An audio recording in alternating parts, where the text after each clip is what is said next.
A special thank you to Glenn Kramer, Mark Ware, Byron Colley, Steve Dix, Bill Schreiber, Christopher Hunt, Felix Rodriguez, James Rogers, Norman Fair, Daniel Mayer, Kyle Sarpolis, Leland Lampkins, Lonnie Meisner, Michael Douglas, Paul Wood, Michael Scott, Samuel Draney, and Tom Champion.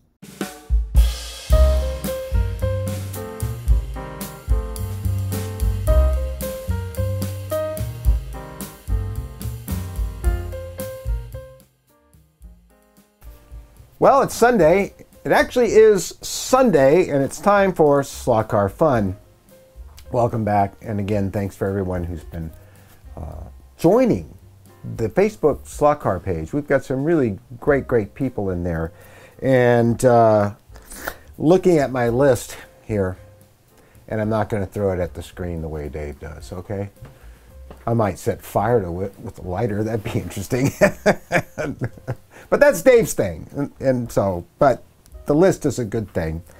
And I always like the way his list is on a note paper of some kind. And it's lots of character.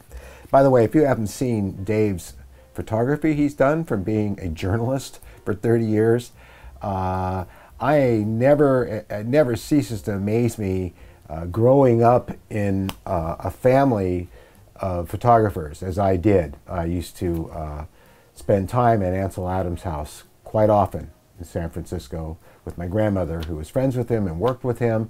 And my grandmother was an incredible photographer as well. And I grew up around great photographers, and I'm telling you, Dave is one of them. He's got the it, and I see it every time he photographs anything from a bird to a baseball game. He takes things that you may not find interesting, and he makes them interesting.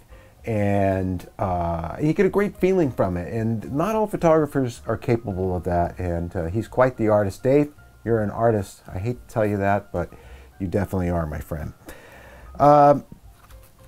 Talking about people like Dave, one of the things I want to do is get some more interviews going with this show. And I've been meeting some pretty amazing people. Of course, Dave is on the list to do an interview for the show, so we can find out about what got Dave into this hobby, why he started Slot Car News, and that should be really fascinating to me as well as you guys, because you love him so much. We all do. Best news program for slot cars, the only one you'll ever need. Recently, I stumbled across, quite by accident, well, maybe not by accident, from Home Racing World and a few other places, a man named Pete Shepard of Racing Replicas. Go check him out on Facebook. This man makes, he's a hired gun. He's a guy who will you can commission to build you a car. Let's say if you you have a car that you actually race, or you drive every day, and you would like to have a replica of that car for your slot car track. This guy does incredible work. I mean, you know me, I've been a professional modeler for Hollywood and for film and TV for over 45 years. I guess it's 48 now, or 49. And I do it for a living, and this guy also does it for a living, and his work is great. I mean, there's a lot of great slot car work out there, but you know, his is like got that extra it to it. It's very clean and very well done, and I was so impressed watching him. And then, as it turns out, the Sebring Sprite, which is kind of a bug-eye Sprite with a different front end on it that they used to race and still do race in the classic races. He's a driver. He's got a video up on his YouTube channel that shows you him racing from point of view in the cockpit, probably with a GoPro, making sure Rosie doesn't knock over the tripod. Of course she didn't.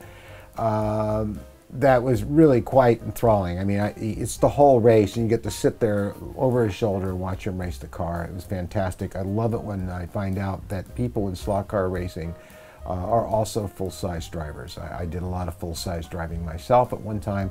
Unfortunately, not much on the track. A lot of it was on the open road with my club back in the 70s, people all with classic sports cars, and we used to find roads out in the countryside that were not used much, and we really put it through the paces. A lot of us are lucky to have never gotten hurt, but we were good, so there it is. But no, Pete Shepard, Racing Replicas, look him up. One of the other people I want to interview is John Kitt, who's done so much for the hobby when it comes to teaching people how he builds slot cars. And he'll take plastic kits he finds on the internet, and he will work on those kits and get them ready to be a slot car. And he just did an Alfa Romeo, that's amazing. He also will take old kits and make molds on those and make resin bodies from that, which are really incredible. And he works on scenics and things on his track. He's an all-around kind of guy, but he really builds a lot of slot cars. And you can learn a lot about making chassis and working with solder and making motor mounts and all the above from John Kitt. We want to interview him and find out what his background is. And he's also done some full-size driving in Formula One. Who else? George Turner is someone I'd love to get. John Kitt has already agreed to do the show, and so has Dave Kennedy. But I'd love to have George Turner on, and also Pete Shepard, who I just spoke of, to get background on what motivates these people, why they love racing so much. You've heard from me why I love it, because I was born into a father that was into racing and raced himself and knew all these famous race drivers, and we hung out with them and went to all the races, so it's in my blood. And that's why I love slot car racing. I think you'll find that most of the full-size drivers entertain slot cars. What else? I mentioned Pete, I mentioned Dave, I mentioned George Turner. George, if you're listening, if that's something you'd be open to, I'd love to hear from you. And same goes for Pete Shepard. I'd love to hear from you if you'd like to be interviewed. We can either do it on Skype or Zoom, or I can send you the questions the way I did with Frank, and you can answer the questions and shoot yourself on video and send me the footage. Okay, also, oh yes, new products. You know, this had to happen, right? You know, I've been in, as I've said before, the motion picture industry for years. I'm a maker, and I still have a big studio, or fairly large studio that Mary and I run. We've been there 10 years, and I make all kinds of things, from creature masks from my movies that I've worked on, to creature masks and monster masks, and famous TV show character masks, from my childhood and from some of the best movies that are ever made, and Outer Limits and Twilight Zone and things like that. And they do pretty well. Not so much lately. Things are different out there with people wanting to spend money. So my masks are very expensive. But we sell all that stuff, and we make stuff. And we've got laser cutters and vacuum forms and machines and all this stuff that I use to make props and creatures and other things for film and television. Now I want to use that stuff, since the work's not coming in the way it used to anymore. I mean, I'm 71, okay? They're going to wash me out. You know how it goes. But I don't want to be washed out. I want to keep working. So, hey, I love slot cars. So there's some things that, and I don't want to copy what Racetrack Scenics is doing or anything, or anyone else. If anybody else is making an item out there, and I find out once I start working on it that it's already being made, I'm not going to do that, because I don't like competition, and I don't like to tread on other people's territory. Sure, I can do it if I want. It's free enterprise and all that stuff, but no, it's a moral thing with me. So I'm going to produce things and make things that no one else has made for slot car. So, and they're going to be very interesting, very affordable, and basically laser cut kits with our new laser cutters. So that's coming up. One of those is going to be a pit box, but one like you've never seen before, and one that doesn't weigh 100 pounds. So more on that later. So let's get on with the show. We already have what I'm going to do. I talked about upcoming interviews, people I'd like to have, new products, and these products will have engraved on them Slot Car Fun SNG Studios. And what SNG Studios, what the SNG stands for, it's fitting. Steve Neal's Garage. A friend of mine who is a master of special visual effects for Star Trek, Battlestar Galactica, and other shows, came up with the name years ago when I actually was working in my garage. But we do have a big garage part of our studio, which is where we do all the dirty work and the grinding and the tool work and the molding work and all that stuff. And also the beloved Fiat 124 Classic Spider is out there. So we're going to talk about this. Yes, the little jewel I'm working on that I got from John Warren of MVD Resins. Also, you can find him on Facebook. And what an amazing amount of cool stuff on that page is there. Not just kits that he has available, like this 250F short nose Maserati, but many, many others, like this little Bug Eye Sprite I got from John, and the XK120 over there, and a few others. And they're really nice. One of the things I really like about, in particular, this Maserati is the fact that it looks a little handmade. This has not been done, as far as I can tell, with a 3D printer, because I do this kind of work myself. I hand carve and create bodies. That may change a little bit. I may be designing in those bodies in CAD, and now that we have resin printers and they print so smoothly, I may make the plunge. I'm on the fence about it. But the thing about this body is it's a little, just a tiny bit rough. I mean a little bit. And that's what I call soul. This model has soul. Like the real cars, it has soul. Now the 3D printed stuff looks great.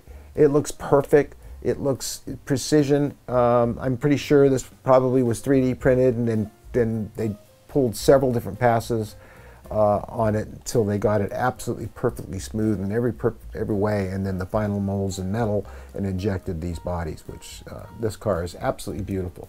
But it is so perfect, pretty much. And this one is not. Just like the real car when you look at it close.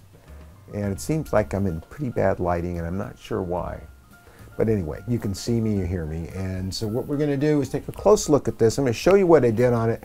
I did start at part 2 on the building of it, and I couldn't find the footage from it, so I'm going to show you here what I've done. Now hopefully I've zoomed in, so I didn't have to move the tripod. Hopefully this shows up well. Dave says lots of light. Well, I have a fair amount of light on that. This is how far I've got, and I probably can zoom in even more with this, because this is not an iPhone. This is my very expensive Panasonic camera, professional camera. So anyway, you can see what I've got here, and what I've been playing around with is the windshield, which has to be cut down. Luckily, John, when you buy a kit from him, he gives you more than one. In fact, he gave me 3 of them.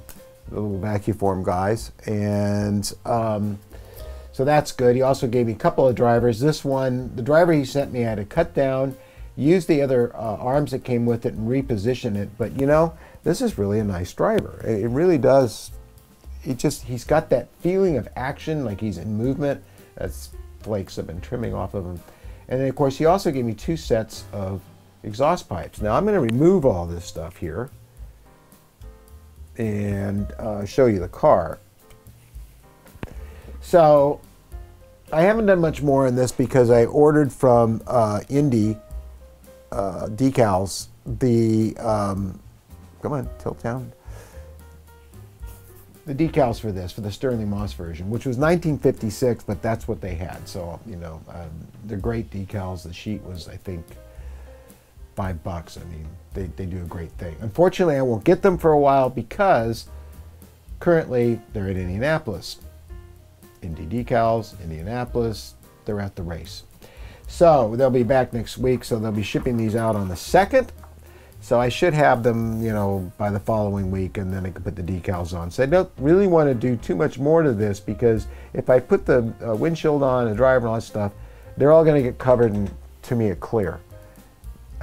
Which makes it look very wet and protects the decals, and I don't want that to happen. So I only want it on the body. So The wheels and tires came, thank you John Albright for pointing me in the direction of 132nd slot cars in Oregon, and I got the wheels and tires, which are pretty much the right size. These could be a little narrower and so could these, but this was what was out there and what came closest. You can see that I actually did end up going with a motor in the driver's cockpit because I've always found axles, or not axles, drive shafts and having the motor in the right place to be problematic. If you don't do it just right, it was giving me lots of trouble, and I said, look, I don't need this. So what I did is I went and moved the engine back here so it's directly connected in line with the crown gear. These wheels, of course, are metal. I haven't put the knockoff hubs on them yet. And you can see that with the slot on, the front wheels are turning very smoothly. They're making contact. The car sits very level. That in itself is a huge compliment. Yeah, compliment. Conquest. It's just not easy to do. You have to keep tweaking and tuning and tweaking and tuning, and I did. And I've since run the car, and I got to tell you, the car runs smoothly. We'll end the show by showing that. I'm going to turn it upside down. You can see what's going on here. I do plan to get it in frame. Get it in frame. There you go. And focus. Are we focusing? I hope we're focusing. I'm going to put, here, I'll use a pointer instead of my big grubby hand. I'm going to put bits in here. There's a leaf spring that goes across above the rear axle and some tie rods and stuff that I am going to add, and I'm going to make them part of the body, so when the body comes off, it comes off with it. Much the same as Scalextric did with this Ferrari. So, because it's the only solution that I could find to having those details, and then if they're attached to the frame, then you have problems pulling them away. So, slotted guide on it, which has to be tightened up a little bit. So we got a screw back here. I'm trying not to block things. There we go. I'm going to take that one off.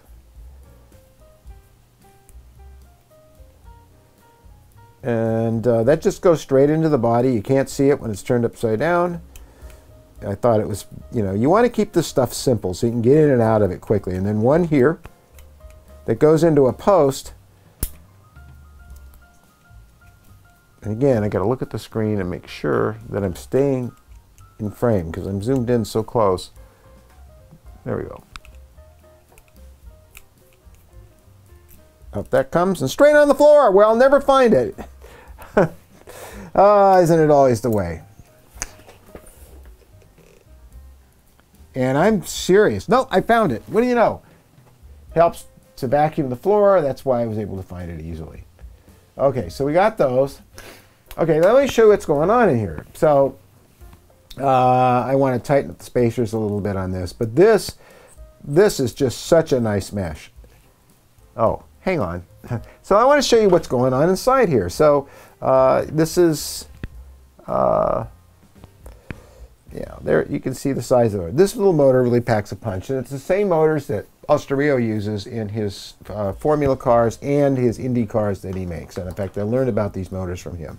They really pack a punch for their size, and they run very, very well. So I got spacers here either side because I could not get this down far enough, this far enough forward to have the motor shaft come through and lock into this area, so I just put spacers on. Okay, so down here, you know, we've got some bearings which I have not tacked in yet, but I think I'm not going to. I'm just going to use them as spacers, so we got some nice movement here. And that's basically it. I mean, it's really, really simple. I'm going to go back over this and clean this up and do some filing and stuff to make it a little bit prettier, but it's a really nice chassis. Very simple and does the job well, which I'll show you in a minute. Now, on the inside of the car, you'll see this. This is the post. And this is, yeah. Are you focusing, you darn thing? Yes, you are. Focus. Oh yeah, it's focusing. You zoom in this much with an iPhone and it just doesn't focus very clearly at all. You can see I needed more paint down here. Darn it. So, I think I'll just hand paint it on because this gloss coat came out so well.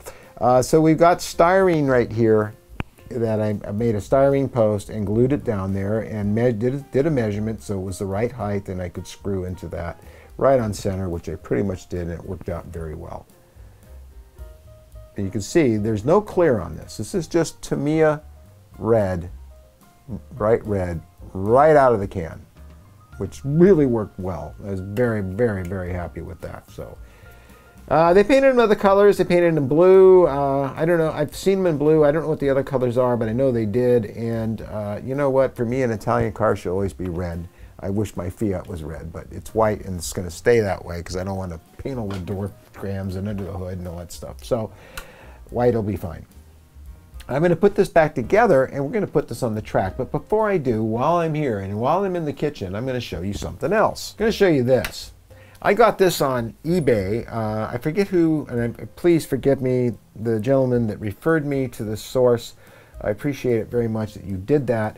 I was looking for an Indy body of this particular car because this is the winning car from 1964 that A.J. Foyt won the Indianapolis 500 with. This body was $11 at the time. He's now got them on sale for like $7.95. Now they get sent from France and it took a couple of weeks to get here, so there was an additional charge of $9 for shipping. Not bad. The body's really quite nice. Again, it's all handmade, hand carved. You can tell looking at it, and it's just beautiful. This car and the one in '61 that he drove was two of my favorite cars when I was a kid growing up, and my dad's. And my dad and I loved A.J. Foyt. My dad was friends with him and a lot of the other drivers. And as I talked about in some of my blog writings, this was kind of my whoopee. I mean, I carried this car around. I was 12 years old. I carried this car around with me everywhere. You know, if I had to go to my grandmother's for the weekend and I was bored, I mean, I just always have it with me. I'd put it next to my bed and stare at it. And then when I went to my dad's house on his big track and my track that he gave me for home, I'd run it. And I don't know what happened to it. I wanted another one. I additionally ordered the decals from Indy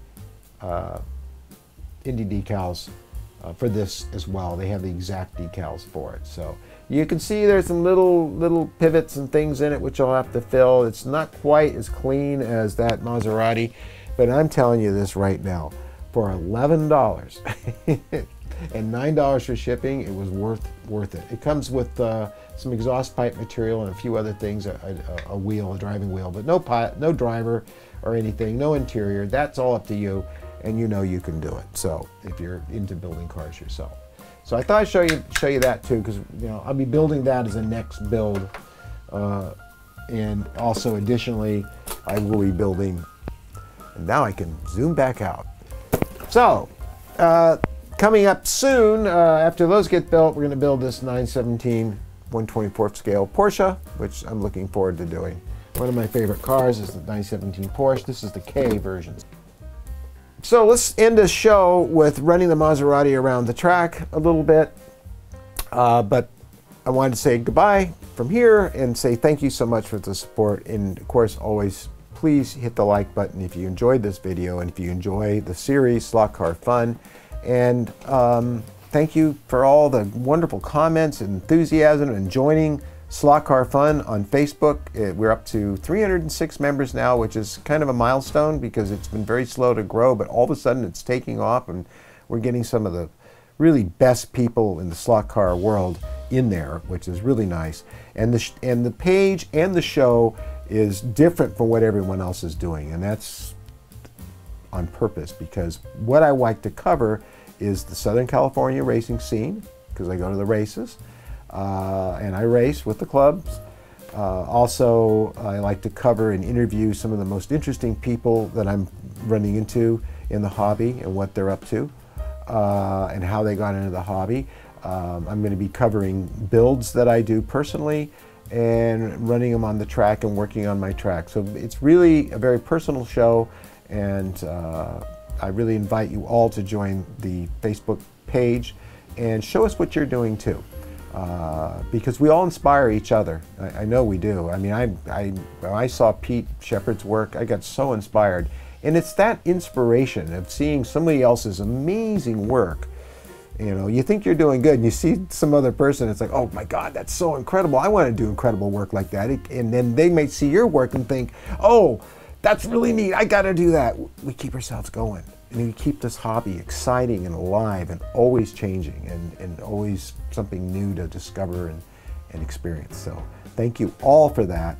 And also, in closing, be sure to visit my Let's Buy Me a Coffee page, because a lot of people said to me, well, I don't want to go over there because I can't. I'd like to support you, but I can't. And I said, no, it's not that way. It's a site. I have a store on it where you can shop and buy things. You don't have to. I post every day there, actual posts with pictures, and talk about all kinds of things in my career as well as this hobby. I post videos, and it's all free. And you can just hit the follow button and just follow, and you'll get an email and it'll say, hey, Steve just put up something new and this is what it's about, and you can check it out. But if you wanted to support us, you can. You can make a one-time support, or you can do what a lot of you are doing, and I really appreciate you guys doing it, is a subscription of $2 or $5 a month or whatever you want to do. So a lot of you have done $5 a month, and you might not think it's much, but when it's a bunch of you, it really, really helps, because most of the work I'm doing at the studio now is not commissioned and not paid for. I'm doing this stuff so I can have these shows and do creative things and entertain you, and it does cost us money to keep that place going and keep the doors open and equipment and everything else. You've heard it before. So please, if you feel inspired and you can help and support, go visit our buymeacoffee.com. And we'll see you next week. Let's go run the car.